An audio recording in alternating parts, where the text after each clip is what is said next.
What if the happiest day of your life was the exact moment the clock started ticking down to the murder of the person you love most? Right at the end of the first episode of Supercell, Michael freezes time, steps into a ruined future, and comes face to face with a battle hardened version of himself. And that future self drops a bomb. Dion is going to die in exactly 3 months, and your new superpowers are the only way to stop it. But this isn't Marvel. There's no billionaire benefactor or high-tech lab coming to save them. Michael isn't fighting aliens. He's a delivery driver trying to survive South London street politics, systemic bias, and a literal genetic ticking time bomb disguised as a superpower. By trying to alter the timeline to save her, is Michael actually going to be the one who causes her death? We're breaking down the brilliant, gritty world of Supercell, decoding the terrifying link between these superpowers and Sickle Cell Anemia, and rating this premiere against the MCU. Lock in, drop your theories in the live chat right now as we try to determine whether Michael is trapped in a self-fulfilling prophecy. That's a lot. Oh yeah. That is a whole lot. It's a simple one. The title. Michael, what you got? Michael, just that. Diving into this show, we don't really know what's happening initially, but we are introduced to Michael. He seems to be a very stand-up guy, just kind of everyday citizen getting by. And then we find out that there is more to Michael than meets the eye, quite literally. Yeah. Okay. All right. So this episode opens with intense localized struggles. For example, car payments, bad credit, bailiffs, employment DBS checks overriding hard work, and street politics. How does establishing this extreme realism before any superpowers manifest change our investment in these characters compared to traditional sci-fi setup tropes? So let me premise this by saying I did not have the buy-in initially. Well, I will say this. In the first 60 seconds, I was like, ooh, okay. And then after that, I kind of flatlined for a bit. Then I got reinvested a little bit later. So I want to premise it by saying that. So the way in which they set it up with the everyday struggles, we know that most of us aren't millionaires, billionaires. Most of us aren't thousandaires, right? And so that allows us to invest in these characters' everyday struggles because that's where most of us live, right? The day-to-day grind. And so it's like, okay, it allows you to build up a personal relationship with each character's struggles and empathize with them before we get into the absolute chaos that ensues. Okay, all right, I like that. So Sabrina's character explicitly calls out the media landscape, noting that a missing Black girl won't get Madeline higher levels of news coverage, but rather just a Facebook post. What does this meta commentary say about the specific world Rapman is building and the societal critique Supercell is aiming for? So I like that it is a global call out, if you will, because it's not just unique to America. It's happening in London. It's worldwide, to say that when it comes to specifically people of color, it's not a matter of urgency. And so we know, if we do our research, sickle cell is something that is predominantly Black people are affected by, right? And so there's not much concern when it comes to a person that is Black or brown, as opposed to a face that looks more pale, sadly, but truly. And that's just what it is. Mm-hmm. I liked the fact that he used Supercell, something that, most Blacks, no matter where you're located throughout the world, this is something that is common to us. This unites us. This is a healthcare issue that unites us, right? And though not everyone is afflicted with this, many of us know people who have it or the trait for sickle cell. Yes. I One in grew up 13. believing all my life that I had the trait. It was something else I had, but it was it wasn't the trait. You were about to say something? Well, no, I was saying 1 in 13. Whenever I kind of cross reference my research, of course, this is something that we just know of being people of color that it affects our community. But 1 in 13 carry the gene.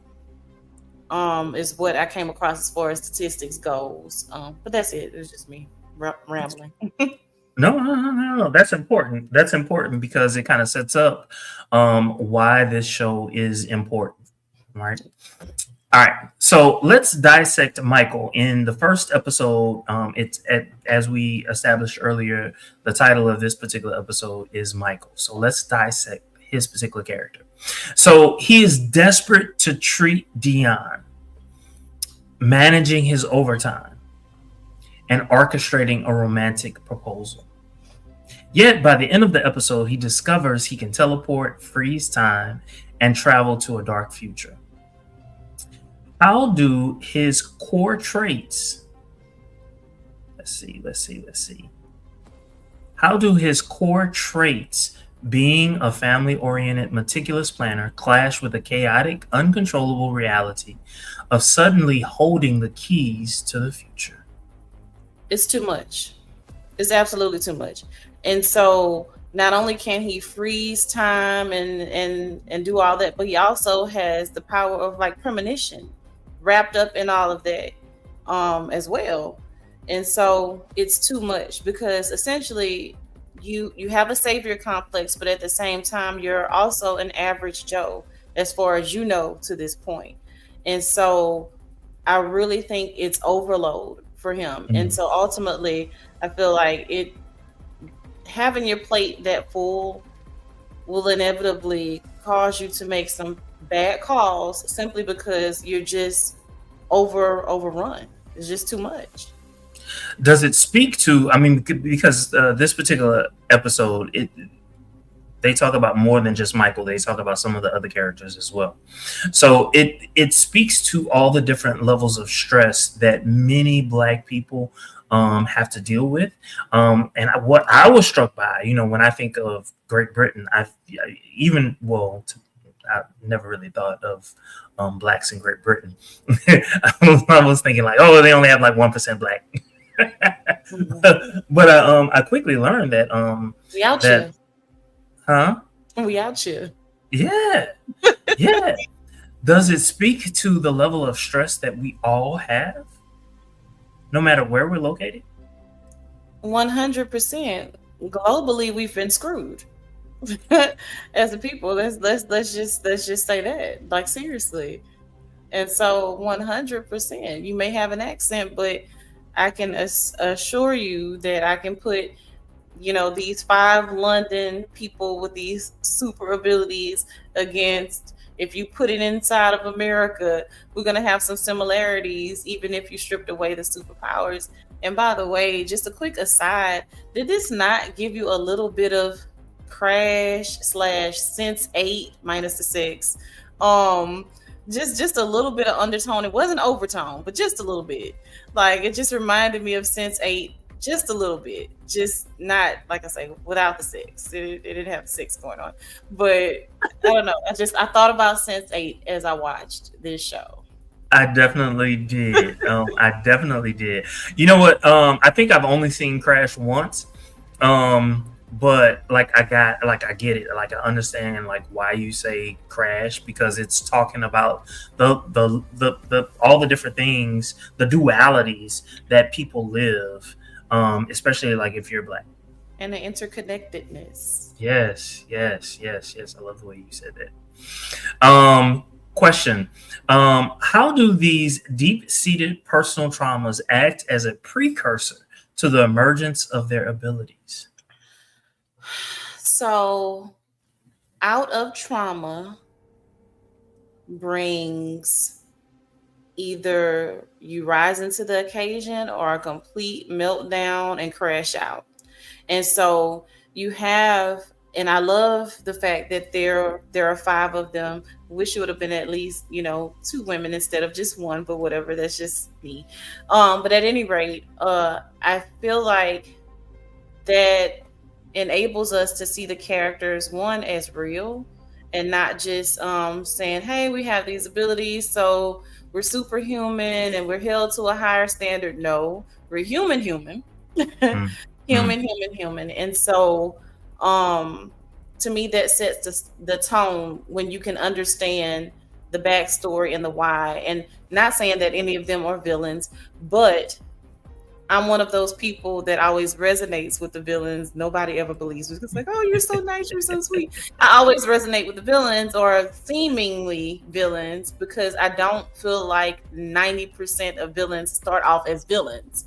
There's always a why behind the what.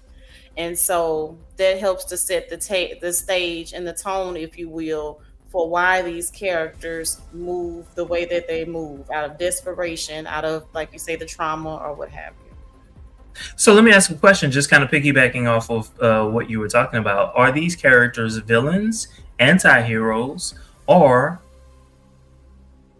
are they our heroes?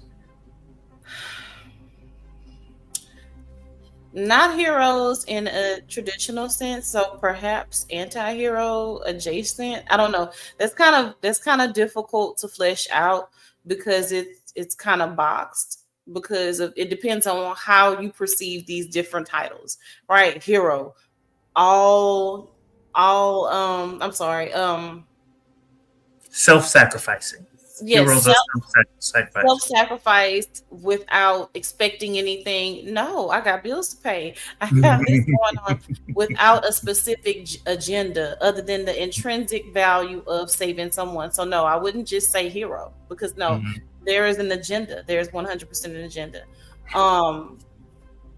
And so I'm not going to say villain, because this stems from something more. You're not out just to hurt people. You have a why behind your what. And so I feel like anti-hero may be closest to what we're looking at through my lens for who these 5 super abled people are. Okay, so earlier we were talking about the trauma, the stress of dealing with their everyday lives, and then, being given these superheroes, these superhero abilities. When you have sickle cell, stress inflames the disease, and it causes, all kinds of different things to happen. Okay, and what we know is that they must have, I don't know, the trait or sickle cell itself, even though all of them have stated that no, they don't have sickle cell. So they must have a mutation, I'm assuming a mutation of sickle cell in some way. How does the juxtaposition between the disease itself being inflamed, if you will, by stress, and then having these abilities being triggered by stress and trauma, what's the juxtaposition between those two realities? So more than I don't know if I can say a juxtaposition, because simply because it seems like it's more of a parallel than a juxtaposition. And Okay. so I wouldn't say more than being juxtaposed. I would say it's parallel, because evidently, even if the trait or the mutation, as you would say, if whether it's dormant or what have you, I'm not a science brain. Stress triggers many things, right? We know that you can attribute anything to stress. Literally any and everything. Google it, stress. It's all related to stress. And so I can say that each of these characters is under an overwhelming amount of stress. And so where their sickle cell trait may be a mutation or dormant or what have you, it's surfacing because of the abnormal levels of stress they have to face literally daily. And so, like I said, maybe not juxtaposed, but parallel or correlated. Okay. For this particular question, what I was thinking, at least in my mind, was, hey, sickle cell in a regular person causes perhaps their downfall. Um, Sickle cell for these people, it it it enables them to have these powers, and so no longer looking at the fact that we're black as a negative, but now a positive, a possible positive. I love that. Mm-hmm. I love that. I missed the mark. Thank you for No. putting it that way, because that makes perfect sense. Because now it's completely a juxtaposition. Oh my God, sickle cell. No, wait. I got powers? Great. Okay.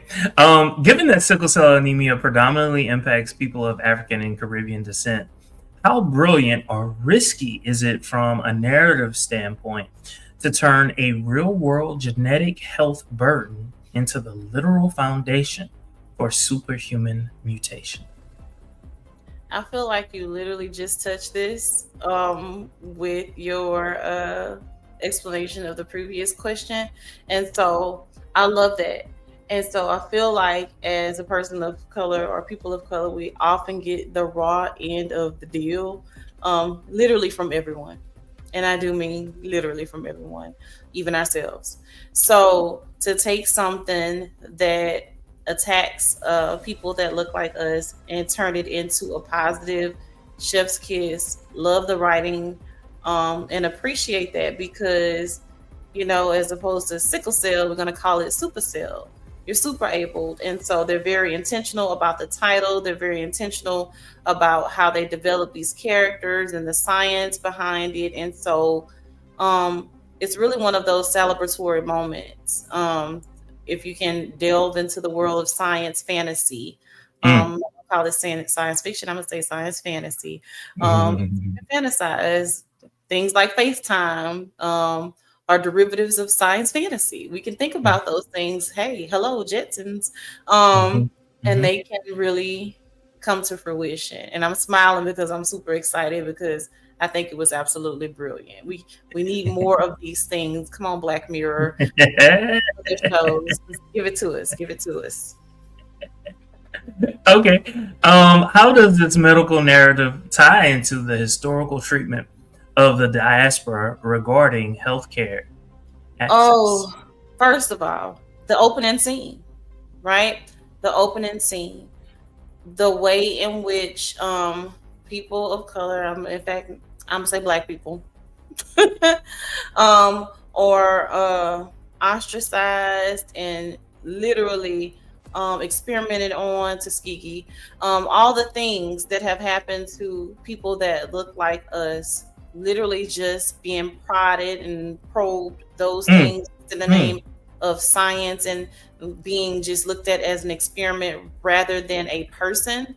So that opening scene, even though it flatlined for me a little after that, and I know I'm all over the place, but all of that to say, when it comes to healthcare and things of that nature, when it comes to people of color, it's not as important. We're cattle or livestock or all of these things, just some experiment, just the way in which they drug this woman's body in front of the other people that were in that setting to prove a point, to further say, hey, you're just an experiment. This is not a human life.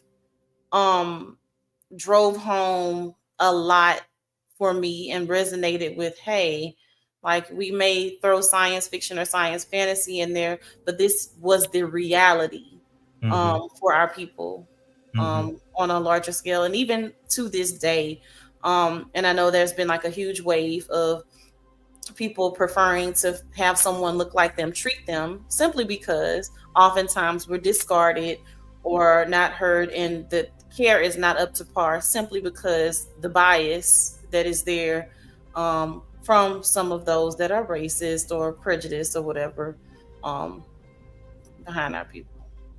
So for me, it was the moment in which they shot the woman Yeah. and they decided to drag her body in front of everyone. Um, it was telling. It was okay. So I understood what they were trying to do. From their perspective, they're trying to manage the people that they have in there. Hey, this could happen to you if you step out of line. But what it was actually telling me was that I'm worth nothing. I'm worth nothing. You're gonna drag my body, like you've just killed me. Like what type of sensitivity towards my death are you going to have? There It was was none. it was an overtone, and it was a tale as old as time that we've seen time and time again. Historically, from the things that the lynchings, the thing, and so for me, that opening scene said and did a lot. This is Mhm. London. But it was reminiscent of a lot of things, especially with American slavery, and Jim Crow. But anyway, I'm gonna get off of that before I get upset.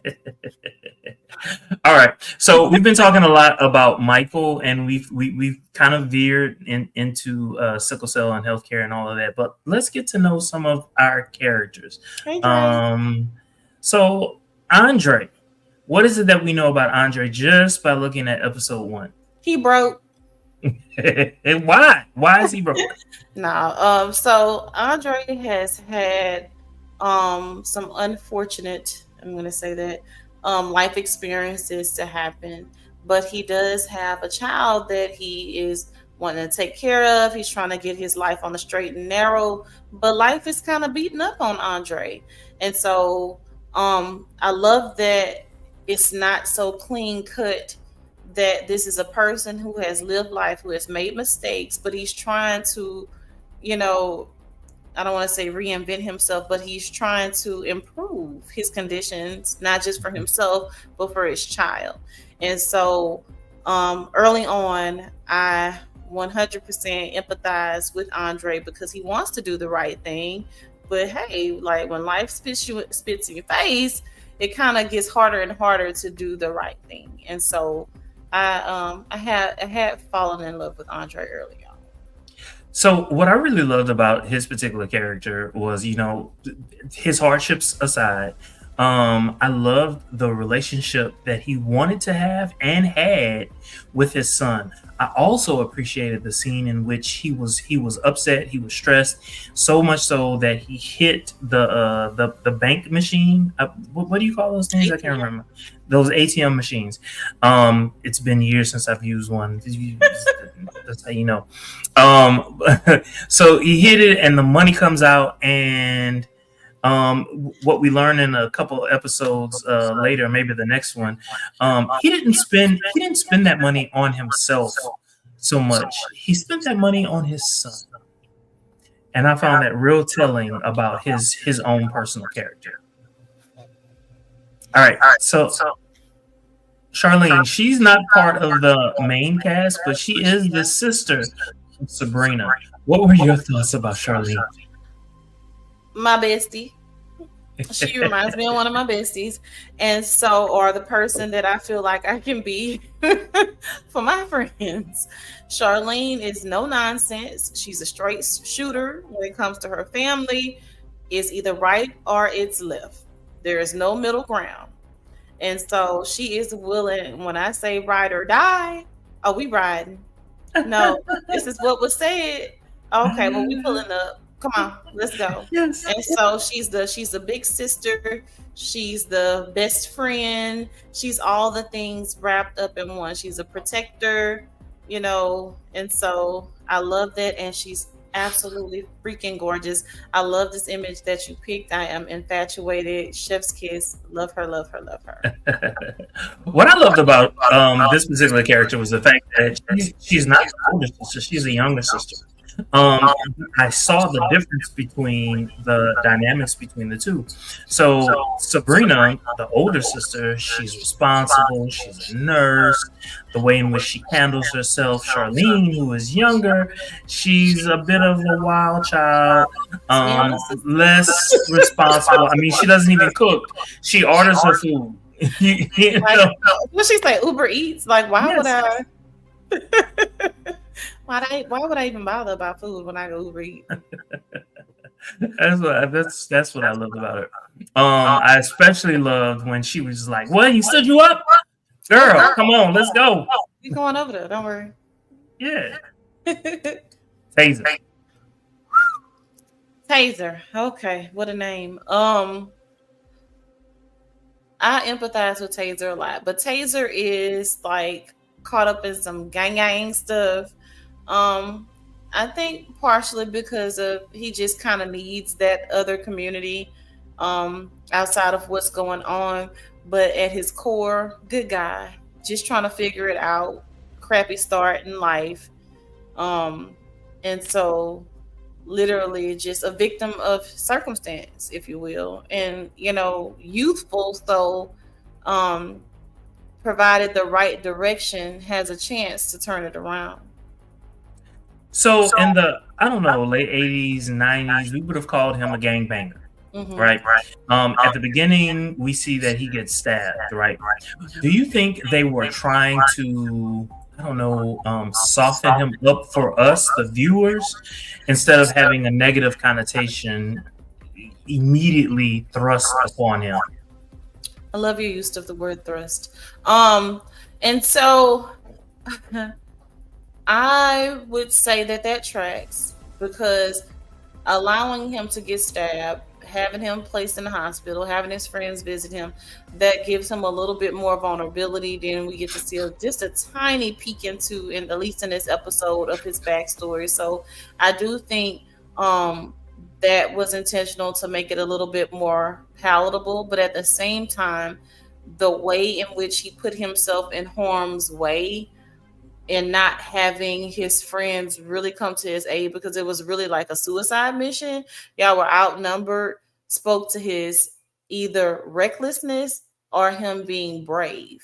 And so, or could be just a combination of both. Like, no, this is what's going on, and I will not be painted in this way. I'm going out there. And so I think it was a little bit of both of those things happening. So, yeah. Okay. So for me, what I was thinking, because they did a really good job of saying that whoever used to have his place, he's now like over. I'm gonna call it a gang. He's over their little gang, and the person who used to be over the gang went to jail, and so Taser has stepped up, if you will, and so. Taser decides, hey, he's going to step up. Yes, he's scared, but he's going to step up. We learn a little bit later that he thought he would be able to use his power of invisibility to, get a one up on everyone, but it didn't work out. All right, let's move. Rodney. 2-bit hustler, low level drug dealer. Rodney is getting by. Rodney does not want to be a dealer by any means, for real. But Rodney, with his super speed that he finds out that he has, haphazardly or whatever, I thought it was just so cute. He ends up in Scotland. He's like, "Hey, where am I?" But anyway, I like Rodney because again, it resonates with the everyday struggle. He's just trying to get by. He's just trying to make sure he eats and has a roof over his head. And he doesn't want to be a drug dealer. He's not even good at it. He's not good at it, but he's just trying. He's absolutely trying. And he's cute. He's adorable. He reminds me of like a first cousin. I don't look at him in any way as like sexual at all. He just reminds me of like a first cousin or a really good homeboy. But I like Rodney. Rodney is just trying to make it. That's what it gives me. Like, or when you're in college and you've used up your meal plan and you're hungry and you're just gonna do whatever you got to do to make sure you eat and do the things to just get by. So I resonate with Rodney's character quite a bit. Okay, so besides the fact that Rodney, actually, you mentioned a first cousin. He actually reminded me of my actual first cousin. He looks like my first cousin. He has the mindset of my first cousin. He's like, hey, I got this power. Okay, let's see how I can use this power to make some money. And he does. He excels at it. But he's so goofy that his friend really, really loves comics, and he's just like, no, man, you got to do this for the greater good. You got to do that. Rodney's like, no.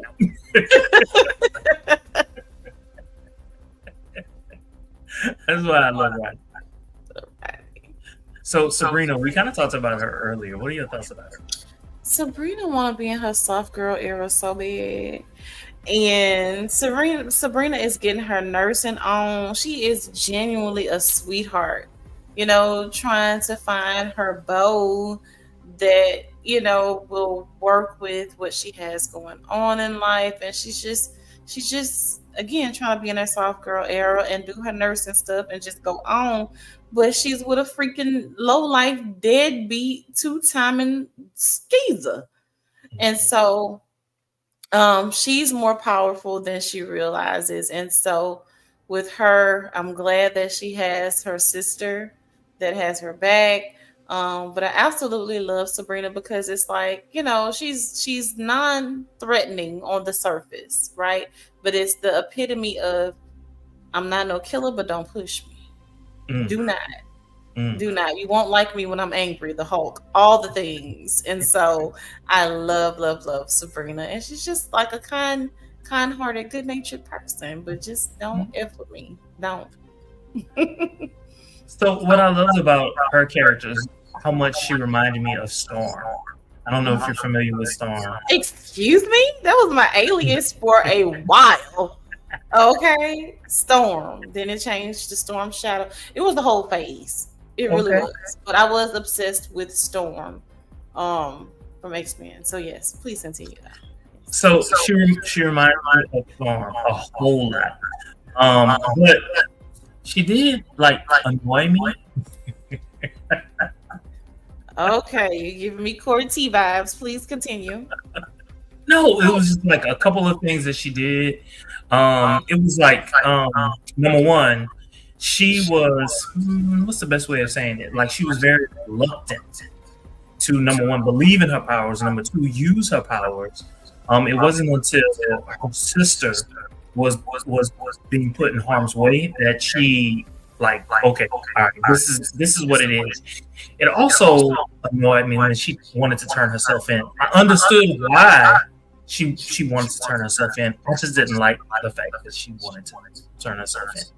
It's like, no, you had number one, the guy had the same powers, basically the same powers that you had. So why would you turn yourself in? He had the same, and he probably had his abilities longer than you. You surprised him, and so therefore you got the one up on him. And then it was cleaned up. So why? Why would you do it? Probably that part of her brain and her ideology that wanted to still believe that the world was black and white, and that's just not what it is. It's just not. It is 100% just not black and white. And if you can get over, get over. That's how I believe. Okay. All right. So we've talked about Michael quite a bit. Is there anything else that you want to say about this particular character before we continue? No, not particularly. I think I addressed everything I needed to address with Michael. Okay. All right. So let's continue. All right. So does immunity feel purely benevolent? Remember, it's episode 1. We're dealing with episode 1. Do they feel purely benevolent? And I'm talking about like the kind of agency that Michael took his mom to. Or are you getting a sinister vibe? So anytime an overly smiley white woman comes into a hospital room of a destitute, impoverished black woman, I got questions, right? And so this is without what, because if I'm being honest, I have not rewatched the season, right? So anytime I see those types of things, I got red banners, not just red flags. I got red rooms, I got red weddings, I got all of those things.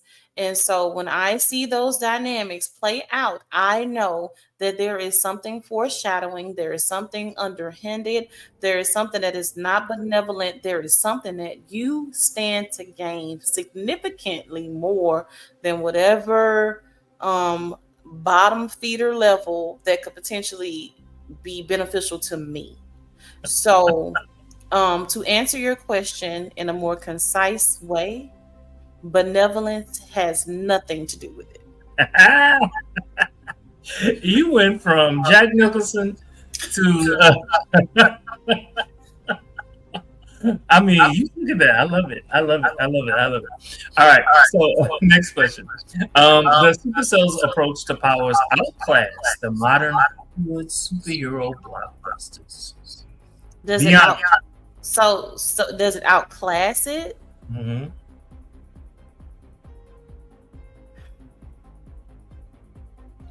When you say outclass, give me a quick synopsis. What do you mean? Does it outclass the modern Hollywood superhero blockbuster? When you say outclass, so outclass being that these characters are more everyday Joes.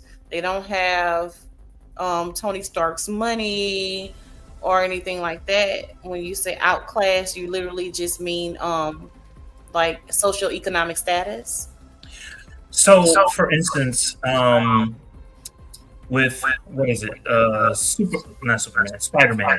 So Spider-Man had some a science background, if you will. Yes, Tony Stark, he had all his money and all his gadgets and all of that. The Hulk was a scientist, and yet, to your point, yes, I'm agreeing with how you framed it. They're just regular people living their lives, and so, do you feel like this is a better representation of how people will deal with such powers, as opposed to what we see in the Marvel universe? For instance, even Black Panther, they were wealthy beyond wealth. You know what I'm saying? Like, these are people. Yeah, you could say that they're regular, but at the same time, they're kings and queens and princesses and all kinds of stuff.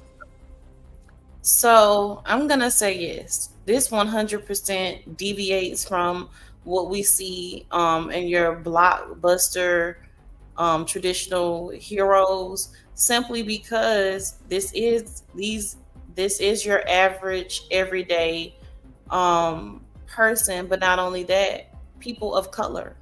Every single person within the five is a person of color. And so you have that whole piece working. And so there's that. And so we don't come from any type of, like you said, the science background or of wealthy means. These are working class people that happen to have this ability, and they're being hunted. And so versus I'm stumbling into a superpower and I have this super savior complex. No, I have stumbled into these abilities and I'm being hunted. I'm a person of color and I still have all these things playing in the background. And so I'm making a choice with how to steward my abilities. And so I think it's completely juxtaposed, to use the word that you love, to the Hollywood superhero blockbuster Tony Starks and Spider-Mans and Batmans and all of these people. None of them look like us. Okay. And none of them can resonate with our struggles. Psychologically, how does giving a character a timeline of doom alter their behavior? Desperation. And I've never ever wanted the power of premonition. You know me enough to know, like, I love Charmed, I love all the witchy stuff. And so for me, I've always thought that having foresight or being clairvoyant, however you want to frame it, is the worst thing to do to someone, simply because if we watch the butterfly effect, we know whatever you do is going to have something else happen and blah blah blah. So anyway, I think it's just a lot. It's a lot for anyone to manage. Mm-hmm. Speaking of, is Michael's deep emotional attachment to Dion his greatest strength, or is it a psychological vulnerability that his enemies will easily exploit now that he has an absolute deadline to save her? I'm not going to fence straddle today. I'm going to say it's the latter. It's the latter. Not a ladder, the latter. I'm going to say it's the latter. Because you are so desperate to save her that you may potentially do things that ruin things. But you can, if people know that you have a vulnerability, they will use that against you in every single way that they possibly can. So I think it's more of a vulnerability than it is a strength. I agree. Had he been a lone wolf, if you're a lone wolf, then what can you leverage? Do you think, since you mentioned him possibly being a lone wolf, do you think it was a smart idea for him to seek out the other four?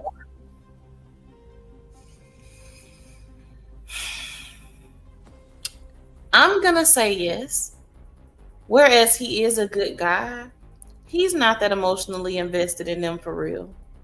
And so if there are casualties, it won't take him long to recover. I think it's just a smart move.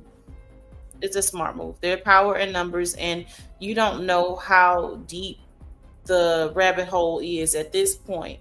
And so rather than acting as a lone wolf, if you know that there are these other people to where you can develop a faction, that's just a smart move. I agree. You kind of answered this earlier. By trying to stop the specific future from happening, is Michael inevitably going to cause it? You said by trying to stop the future, is Michael going to do it? Is he going to cause it? 100%. Again, the butterfly effect type things. That's the downside to having premonitions or being clairvoyant. You know, you see things, but then there's a ripple effect. You change one minor detail and you can set off a whole chain reaction to other events. And so I think that this will 100% cause the impending doom. Do these powers become a blessing, or do you think or do they just become a more dangerous tool for the street hustles? It depends on how you view blessings. I'm gonna say that, but I'm gonna say it depends on the character. It depends on the character of each person, not necessarily the character in the realm of the show, but how you steward things is just based on your ideology and just how you are as a person. And so ultimately though, I feel like if you don't have that moral compass to kind of restrain you, it's 100% going to be weaponized in an awful way. Kind of talked about it earlier, especially as it relates to Rodney. Rodney just uses power to do more harm as it relates to the community by selling drugs. In the case of Andre, he ended up stealing money and using it, even though he didn't really want to. That's exactly what he did, right? Sabrina, she ended up killing somebody. And it just goes on and on and on. So yeah. All right, next question. Who in this episode is least equipped to handle this kind of power?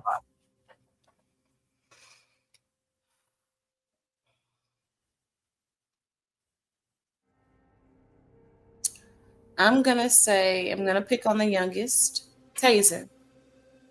I'm gonna pick on the youngest, Taser.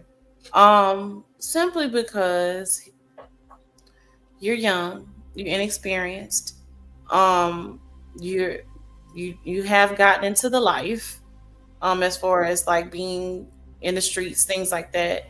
But you have this whole rival gang dynamic versus the other people, like, hey, we're trying to pay our bills, we're trying to take care of our kid or be in our career. Those are the things.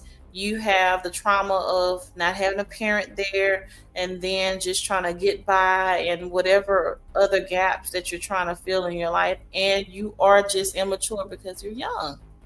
I feel like he is probably the least able to handle those abilities simply because just the immaturity or having to try to grow up too fast. That's a lot of pressure. So for me, I thought you said something. I was just hearing my own feedback. For me, I would have said Michael, not Michael, Rapman. And the reason for it is because of kind of like what I said earlier. For him, he's just, hey, it's fun. This is what I got. You know, I'm about making that money. And then it ended up where, you know, this is episodes in, his friend. He was worried about his friend. And then he also has the trauma of his mom basically said, oh, you the black one, so I can't have you in the house. And all he really wanted was the love of his mom. And so, you know, that for him, that causes all kinds of problems in his life. But again, to your point, he's so young. He's the second youngest of all of them. And so he makes poor choices. The world's worst drug dealer. All right. So what does it do to a viewer's psyche to see the protagonist's biggest contrast be himself?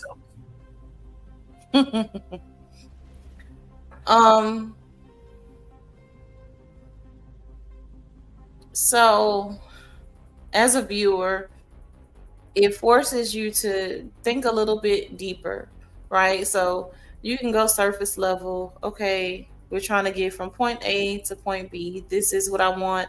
Hey, try to get my credit together, have a place, have a wife, have these things. And then, boom, I have the ability of foresight. I can time jump, freeze time, all of these things. And so having to make the decision to alter a timeline and all of these things as a viewer, for me, you get the buy-in. You get the buy-in because I love a good story of internal warring, because that is where most of us live. None of us are truly black and white. There are gray areas with most of us. And so that internal struggle is something that we can all resonate with without having super abilities. And so I love that. So for me, which is why I created this image right here, in 3 months' time, Michael goes from looking like he looks on the left hand side to what he looks like on the right hand side. When you look at Michael on the right hand side, he looks like he's 60 years old. He has bags under his eyes. He looks tired. He looks drained. He looks like he's gone through a lot in 3 months' time. Versus the Michael that we see at the beginning, where it's like his life is just starting. He's about to get married. He just got into a house, just bought a car, has friends that he's really close with. Now he's with these other 4 people, and they're all dealing with whatever it is that they're dealing with, and they want to change time. All of them want to change time. right? Because obviously too much has happened. Mm-hmm. And that weighs on them. But on the other side, the flip side is now they have all these powers. Because what we see is that there's an evolution to all of their powers that right now they don't have. Listen, that goes back to and it might have been what inspired and Spider-Man, where it said, "With great power comes great responsibility." And you can take it back to the Bible if you're a person that reads the Bible. What is it? To whom much is given, much is required.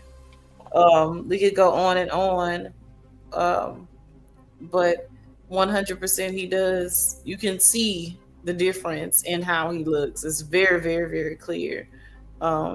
He's heavy. It's a lot. It's a lot to manage. And then foresight, time jumping, that's a lot. Like, oh, it sounds cool in the moment, but then when you have to do it, I don't think I want it. Just give me some telekinesis. I'll be good with that. I don't need to see the future. I'm going to find a way to mess it up. All right, so let's rate this particular episode. From Mayfair to 10, how would you rate this particular episode? Okay. So, definitely not giving it Mayfair. For me, this episode lands at about a 7, simply because it was episode 1. Now, we're not talking about the overall series. It's episode 1. Strong opening. The middle got real fuzzy, twiddling my thumbs. The last 6 minutes was like, oh my God, what is going on? I gotta watch this show. And so for me, with Supercell, episode 1 only comes in at about a 7 for me. I like where they are going. The premise is good. It's just the way it was fleshed out. And I guess it's episode 1, so that's to be expected. You're trying to build. So a 7 for me. So for me, I would give this particular episode an 8. And because I guess what I keep in mind is the fact that they are world building. They're trying to explain what's happening, why it's happening, and then the origin stories for each of these 5 main characters. And so it's a lot that they were trying to put all up into some odd minutes. And so I give some grace. I'm with you. I really do understand why you feel the way that you do, but at the same time, I have to think about the fact that they're building this world. And at the same time, for an American audience, I didn't understand some of what they were even saying. You know what I'm saying? Like, what are they talking about? I have to state that at a certain point, closed caption. I need the closed caption because I don't know what they're talking about. And then every now and then I would have to stop and I would have to do a little quick research. What does this word mean? That's exactly why it would still be a 7 for me. That's too much work. It's too much work. But I enjoyed it. Like I said, in the middle, it got a little fuzzy for me. Like, oh, Lord, okay, I don't know if I can get through this. But it was like, oh, that's why. Okay, I like where this is headed. All right. Well, thank you all so very much for joining us. Don't forget to like, comment, subscribe, and share on all your social media. Oh, I do want to say this. We have a couple of shows that are coming up in the next week. Don't forget this coming Sunday, we're going to be covering Beyond the Gates. Elier is going to be hosting. We are also going to be covering The Vampire Lestat. And also next week, we're going to cover the 2nd episode of Supercell. If you want to join us, please do set your notifications. Okay? Again, don't forget to like, comment, subscribe. Until next time, have a good one. We've got questions and we know you have answers, so make love to our senses in the comments. Drop them down below.